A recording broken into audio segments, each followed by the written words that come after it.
मंडळी, आतापर्यंत तुम्ही ऐकलं असेल, देव देतो तर छप्पर फाडून देतो. त्यासाठी ही गोष्ट आहे का? एका गावात रामू नावाचा एक शेतकरी राहत होता. तो अतिशय प्रामाणिक, साधा आणि नेहमी इतरांची मदत करणारा होता.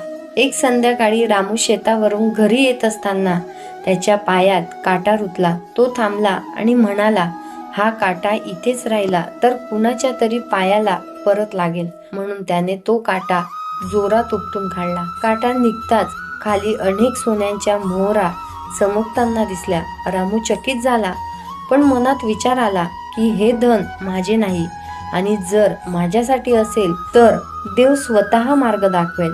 तो ते सोनं तिथेच सोडून घरी गेला.